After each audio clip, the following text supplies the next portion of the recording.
break open one of very confrontational scriptures this week for our Sunday readings. Words of welcome, words of stern rebuke. Lucy, welcome to you. You haven't been with us before, from Craighead, chaplain in Timaru, Craighead School. Lovely to have you with us.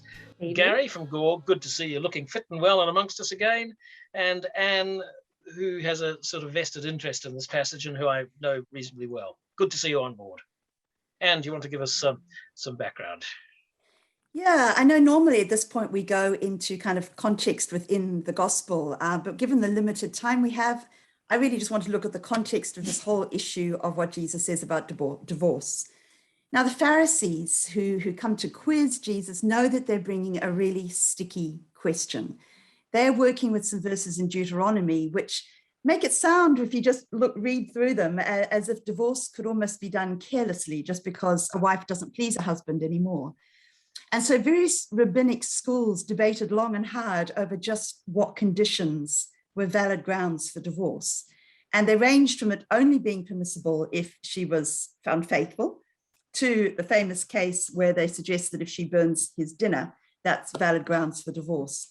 So being presented with this sort of issue, Jesus takes them back before the law to creation itself and says that husband and wife are made one, and what God has made one, no one should divide. Now, that's not much fun for an awful lot of us here present who have been involved in divorce in one way or another. It's inescapably clear that every time divorce comes up in the New Testament, God doesn't like it, all the old. Equally, every time there seems to be some acknowledgement that it's going to happen. So there are two main ways people have tried to tackle this. One approach, they've attempted to make the Bible verses not say what they say, or try to find a way of kind of giving us a bit of wiggle room. Now, it's really hard to do that with any integrity. There is no wiggle room. Divorce simply is not the way God wants things to be. The second approach is to accept that, but to accept that there are an awful lot of things that are not okay, and that's essentially the story of the human race. Jesus tells us the ideal situation, what it is that God wants, and it's not up to us to compromise that or to say that isn't really what he's saying. God doesn't like divorce, but neither does he like us calling someone a fool or getting angry or slandering someone. They're not ideals either. Now, this isn't an excuse, but it's a recognition of something the whole of the gospel acknowledges, that we and our world are complex and messy, but that through the work of Christ, there is always forgiveness and hope and new life. When you come across Matthew and Paul talking about divorce, they interpret Jesus's ideal without compromising it. They say, in the light of practical realities, they might have to come with up sometimes when it's the lesser of two evils. I think the thing I find clearest and most helpful is actually C.S. Lewis's talk about this. He was writing at a time where the Anglican Church was still deep in a debate about this. And he says divorce is closer to an amputation than to anything else. You never set out considering amputation as a future life choice, and neither should marriage be something taken on lightly and lightly dismissed. But sometimes there's no other choice than amputation for life to continue. So we've got this lovely bit about the children as well. I don't really think that needs any background. I'm sure that will come up in the good news. So let's leave it at that. All right. Challenge. Clearly, the passage is challenging. Gary, how do you sit with this? If that was the only teaching on divorce in the whole Bible, I would not be sitting here right now. I'd run a mile and not sleep for the rest of my life. But I look at the other passages in the Bible as well, and I'm hopeful that I see grace in there. And what I would love to have had Jesus on my debating team, because I see this little exchange. They come to him clearly to trick him up, and they ask him about divorce, and he takes them straight back to, he knows what's in their mind. What did Moses say? And they immediately kind of say, well, he did give permission for us to get divorced. And I believe Jesus knew that, go to that. And he says, quite right. But let's take it further back. And, I always look at the gospel in light of the other readings for the day. And Hebrews, he starts in chapter 1 for Sundays, saying that in the former days, God spoke to us through the prophets, but in these days through Jesus Christ. And so Jesus saying, all right, you're quite right. That's what Moses said, but that's not because they latched onto that. I think They thought there was a high road and a low road, and humanity always goes the low road, the easy one. And Jesus was kind of saying, no, that's not really the option. That was a concession. Let's highlight that. That was a concession. Let's go back to what God actually said when he created people. This is meant to be a permanent thing. So for me, the challenge is to not read it like the Pharisees read it, clutching onto the low road, and we have permission. And so take it a bit more lightly. The challenge is to always, in my mind, and when speaking to other folks, to say, I know it's hard, but you cannot get around the fact that this is the blueprint. This is what God intended. Thank you, Gary. Lucy, it's pretty rough, this teaching. Where's the challenge? Yes, I can't say I've spent heaps of time thinking about this particular reading prior to today. In my work with young people, it isn't a topic that we've covered much of. But one of the key things that strikes me and that challenges me when I come back to this passage is the idea of the hardness of heart, and just how poignant Jesus's words are, not only at the Pharisees who are challenging him, but also at us who are reading it and thinking, do you know what? I would love to judge everybody and hold them in the way I think everyone else should be. But actually, here is a teaching where we have to grapple with it, and we have to actually look inward before we can look outward. And we have to allow God to minister to our hearts, to soften us to hear him, rather than actually full bore, guns blazing, go and do whatever we wish, thank you very much. So it is that idea of hardness of heart that I just keep going into. And it's that idea as well of our wills. So it's like, for me, I have my own will. I like to be queen of my own kingdom. And actually, if I acknowledge that I have a hardness of heart, it means that I am the queen of my kingdom, rather than Christ being the king of the kingdom and living into his kingdom and his gospel truth. So, yeah. Okay. And give me some good news. I'm still squirming here. I've heard something about grace, but I'm still pretty uncomfortable here. Tell me some good news. Well, can I skip down to the nice bit? Can I skip down to the bit about the children? I can find plenty of challenges in the first section. I find the good news in Jesus blessing the children. When I read this little passage about the children coming and the adults kind of going, and Jesus saying, no, let them come, let them come. The picture that comes into my mind is the catechesis, the Good Shepherd, this beautiful way of working with young children. Now, the wonderful woman, Carol, who kind of trained me in doing the catechesis, told the story of a little 3-year-old boy who was setting up the miniature altar that they have and putting each thing on it. And as he was sitting by it, he'd put on the miniature chalice and he said, falling in love with Jesus. And then he put on the miniature pattern and falling in love with Jesus. And he just repeated this every time he put it on.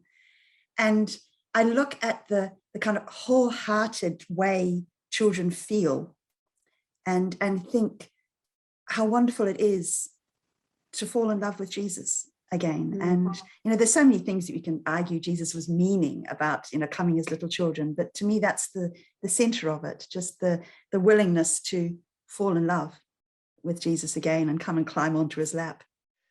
Okay, I'll park that somewhere, but I'm still wanting some good news in this tough context. But let's go with you, Gary. Let's see what you get there. For me, the good news that shines through quite strongly is how Jesus, in the way he handles this question or this challenge, highlights for me the difference between the spirit of the law and the letter of the law. And how hard the letter of the law is. And that's what the Pharisees were clinging to. They held Moses in such high esteem. And in terms of the letter of the law, they were happy with that. But Jesus was saying, but even there's compassion, because there was a concession made there. It wasn't just, okay, now, of course, Moses also, of course, written that for the act of adultery, stone a person to death. And we see how Jesus dealt with that later on. So the spirit of the law versus the letter of the law, and I think the spirit of the law should triumph and always err on the side of love. So that's for me is the good news. All right, there's a chink of light there. Lucy, can you open it up a bit more, either of these passages? Yeah, I do think it is. The good news there is that God comes close to us, that there's nothing that can push us so far away from him that he doesn't come alongside. And I think he schools the Pharisees on that when he invites these little children nearby. I, as a mother of 3 children, have been that mum at the back of church where my kid has unwillingly, run up in the middle of the wrong part of the service. And it makes a huge difference for a community to acknowledge and to welcome that moment and to actually welcome that child. And I think the way that people have the compassion and the willingness to do that models Jesus's love for us, an invitation to come and be with him. You know, I think sometimes we like to think of, like the Pharisees, our list of rules as opposed to our relationship. And I think, like a small child, my son just needs to come and hug me multiple times every single day. He needs relationship. There's no point in me being like, oh no, you know, you've got dad as well, you go and do that. He needs me. It's about relationship. And that is 100% the good news that I see in that. Love that. Okay, so I'm hearing something about welcome. So we've got some stern words, then we've got some really warm words of welcome, which good news about welcome, harsh words about marital fidelity and all of those elements. So what? Where can we turn to the people who are most vulnerable and say, so what about Jesus' teaching in this context? Anne?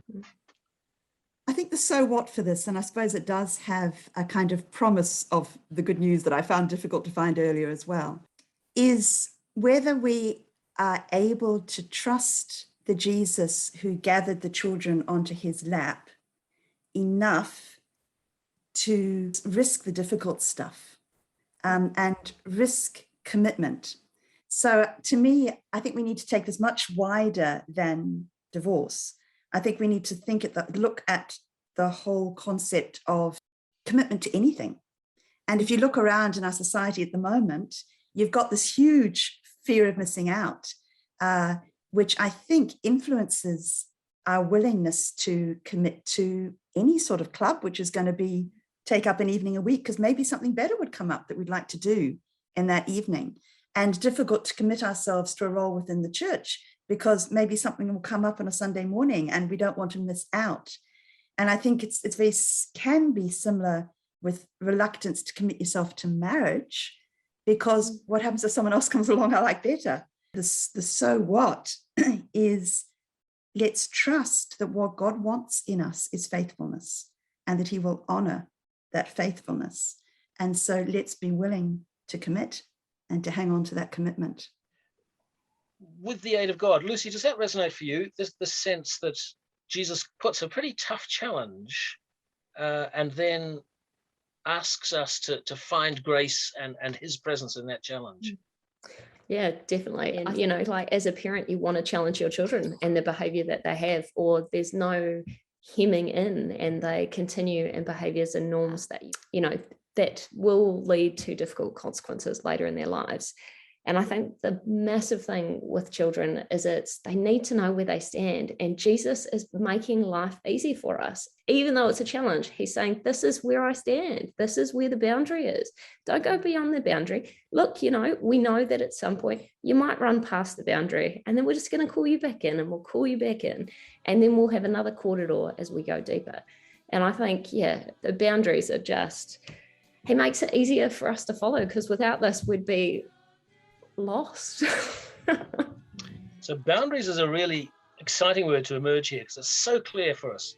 Gary, what about you? Jesus sets some limits, then opens up an invitation of love for the children. What's your so what that you draw in today's world from these passages? I think of our people who've gathered, and after our hour and a bit together are feeling really good in a safe space where things are ordered and everyone's kind to each other, stepping out the door into a world that really isn't like that, very, very different.